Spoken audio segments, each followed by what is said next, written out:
இன்றைக்கி நான் தொடங்க வந்திருக்கிற இடம் வந்து இந்த ஸ்பாட்லேருந்து தான் தொடங்குறேன். அதுக்கு பக்கத்தில் நான் போன கிழமை வந்த இந்த கம்யூனிட்டி ஹால் கார் பார்க் இருந்ததோ அதில் காரை நிப்பாட்டிட்டு ஒரு 2 minutes போக்கில் இந்த போர்ட்டுக்கு வந்திருக்கிறேன்.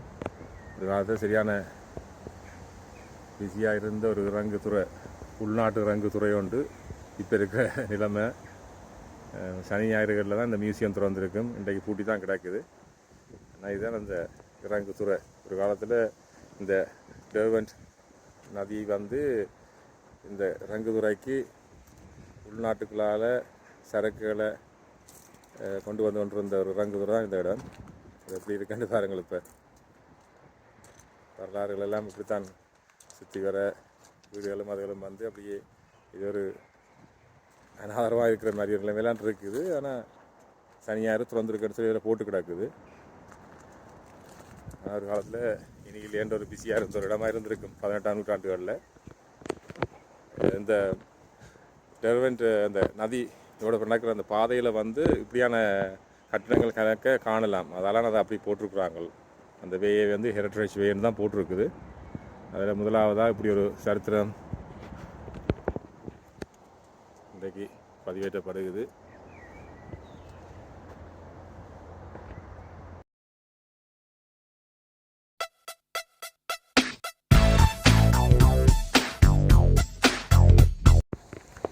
இன்றைக்கி வார வழியில் இந்த சாலை லொக்க நோக்கி போய்கொண்டிருக்கிறேன். வர்ற வழியில் இந்த மேக்னெட் ஃபிஷிங்னு சொல்லி நீங்கள் கூகுள் பண்ணி பாருங்கள், யூடியூப்பில் பார்க்கலாம். இந்த மேக்னெட் ஃபிஷிங்னு சொல்லி நல்ல ஒரு காந்தமண்டை கயிறில் கட்டி இப்படியான கனல்கள் லேக்குகளில் போட்டு ஏதாவது பழைய சாமான்கள் கிடக்கான்னு தேடுவினோம். அப்படி ஒருத்தரை சந்தித்தேன். அது வந்து அது மேக்னெட் ஃபிஷிங் செய்து நிற்கிறார். காந்தத்தை கட்டி தண்ணிக்குள்ளே எறிஞ்சு மீன் பிடிக்கிறதில் பழைய காலத்து இரும்புகள், தகடுகள், தட்டுகள் எல்லாம் கண்டுபிடிப்பினோம். அதுக்குள்ள இருந்து இன்ட்ரெஸ்டிங்கான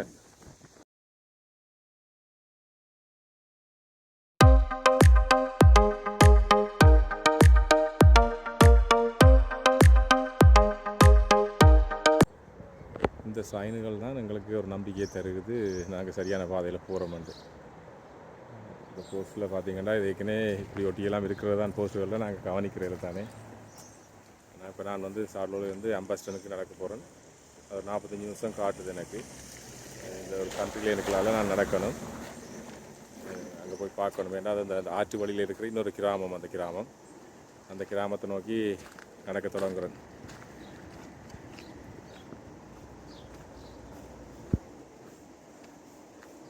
இந்த ரோட்டுகள் வந்து இப்படித்தான் இருக்கு மினி. என்னென்னா நகர்ப்புறங்களில் இந்த ஆற்றுக்கரையோட பாதையில் அமைக்கலான்றோன்னே இப்படி ஒரு கண்ட்ரி லைன்களுக்கெல்லாம் போய் சேர வேணும். பரவாயில்ல, அது ஒரு நல்லா தான் இருக்குது. இயற்கையான ஒரு இடமாக தான் இருக்குது. இந்த வாகனங்கள் ஒற்றை வழி பாதை மாதிரி தானே. அப்போ வாகனங்கள் வரைக்கும் விலத்தி பாதுகாப்பாக இடம் விட்டு கவனத்தோடு நடந்தால் சரி. இன்றைக்கி நல்ல ஒரு வெதர் உண்டு. மழை பெஞ்சது காலமே. ஆனால் இப்போ கொஞ்சம் நல்லா இருக்குது. நல்ல குளுமையான காற்று வீசின்னு இருக்குது. நல்லா இருக்குது. இடங்களை பார்த்தீங்களா எப்படி இருக்குன்னு.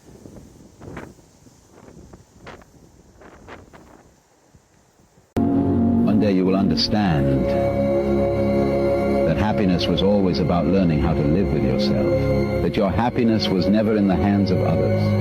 One day you will realize that true happiness comes from within, and no external factors can define it. It was always about you. It was always about you.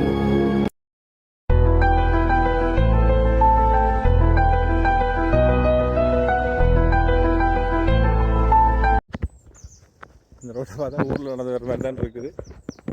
இதுவே ஒரு காரை காணல. நான் ஒரு அமைதியான ரோட்டை யூகேல தான் பார்க்குறேன். அந்த வில்லேஜுக்கு போகிற ரோட்டு இதுதான். அந்த வில்லேஜுக்கு மட்டும்தான் இந்த ரோட் போகுதுன்றோடைய சரியான ஒரு அமைதியான ஒரு பாதையாக இருக்குது. அல்ல அந்த கிட்டத்தட்ட ஊரில் நடக்கிற மாதிரியே தான் ஃபீலிங்காக இருக்குது. இந்த இடைக்கிட எப்போயாவது ஒரு கார் வந்து என்ன கடந்து போகுது. மற்றபடி நானும் இந்த ரோட்டு மண்டை மாதிரி தான். சூப்பராக இருக்குது இடம். சிறப்பு.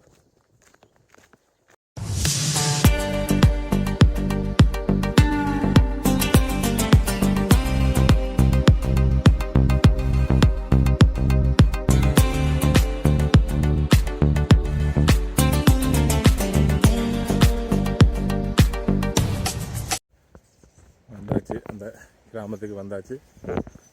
உண்மைக்கும் கிராமம் தான். சரியான ஒரு அமைதி, சத்தத்தையும் காணல. வீடுகளை பார்த்தாலே அப்படி இருக்குது.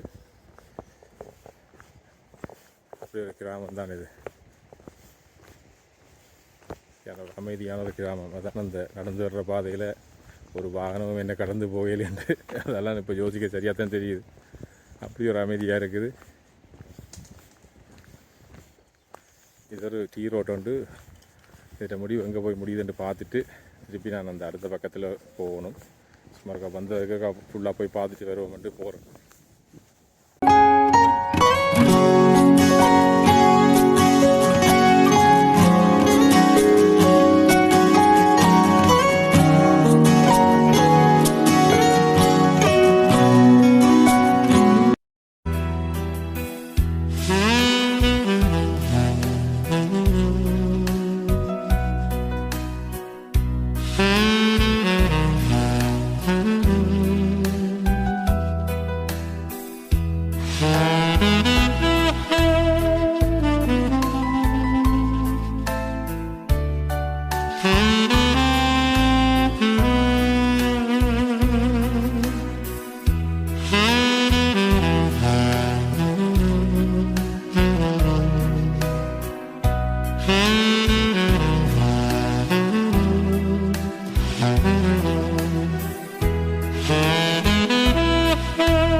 பஸ் ஸ்டாண்ட்லேருந்து எல்வெஸ்டன் வரைக்கும் நடக்க தொடங்கினான். நடந்து போயிட்டு 1.5 மைல்லாம் காட்டினதை இப்போ போய்கொண்டு இருந்தேன்னா, இப்போ இடையில் ஒரு லேடி ஒரு ஆள் சொன்னால், இப்படி கண்ட்ரியினால் நடக்கிறத விட அம்பாசன்லேருந்து உள்புறமாக ஒரு ஆற்று பக்கத்தாலேயே ஒரு பாத்தொண்டு போகுது. கொஞ்சம் கண்டுபிடிக்கிறது கஷ்டம். நான் கண்டுபிடிச்சா ஆக்கள்கிட்ட கேட்டு கண்டுபிடிச்சி போனால் அது இன்னும் வடிவான பாதையாக இருக்குமென்னு சொன்னால் எனக்கு வந்து சந்தோஷமாக இருந்தது. ஏன்டா இன்றைக்கி எனக்கு ஒரு சின்ன கவலை இருந்தது. சாலோவில் இருந்து இங்கே அம்பாசன் பெரும் வரைக்கும் அதை ஆற காணையிலேயே இன்னும் நான் ஆற்றுப்பறக்கை கருகாலம் நடந்தால் இன்னும் அழகாக இருக்குமே என்று சொல்லி யோசிச்சு கொண்டு வந்தேன் நான். எனக்கு அது நல்ல விஷயமா போயிட்டுது. அதால் திரும்பி வாரன். அடுத்த கிழமை அம்பாசன்லேருந்து அந்த பாதையை கண்டுபிடிச்சி ஆற்றங்கரையோடையே எல்வெஸ்டன் காசல் வரை நடப்போம்.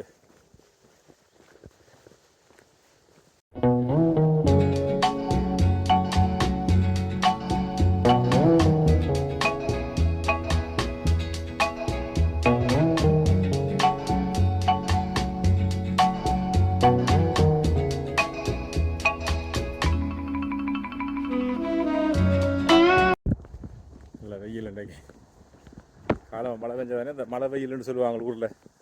இந்த மழை பெஞ்சா மழைக்கு பிறகு வெயில் வந்து நல்லா சுடுவோம். மேலே வெயில் மரநிலையில் கண்டோன்னே இருக்கா நின்று போகணும் போல் ஆசையாக தான் இருக்குது. ஆனால் அம்பாசன்லேருந்து சாலோக்கு போய் கொண்டு இருக்கிறேன் திருப்பி. அப்போ இந்த கார் நிப்பாட்டிக்கிற இடத்துக்கு போய் சேரணும் தானே வேணும். அப்போ நிற்கலாது, நடந்து கொண்டு இருக்க வேண்டியதான். நல்ல வெயில் மரநிலையில் கண்டோன்னே ஆசை ஒன்று வருது, பேசாமல் உட்காருவோம் மாதிரியாண்டு. ஆனால் இருந்துட்டா அப்புறம் எலும்பி நடக்கலாது. நடந்து போய் கண்டு இருக்க வேண்டியது.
ஒரு ஊர்லேருந்து இன்னொரு ஊருக்கு நடந்து வர்றதுன்றதும் ஒரு சந்தோஷமாக தான் இருக்குது.